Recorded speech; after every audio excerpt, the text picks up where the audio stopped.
I guess what's happening. I had to contact Kraken customer service.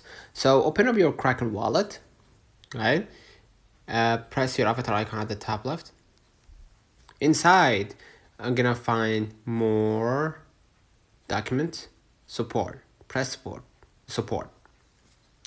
Inside, what I'm gonna do, I'm gonna hit contact us, right? And a screen will pop up. Just hit chat with us for faster resolution. Okay, and as you can see, a chatbot will I will be transferred to a chatbot.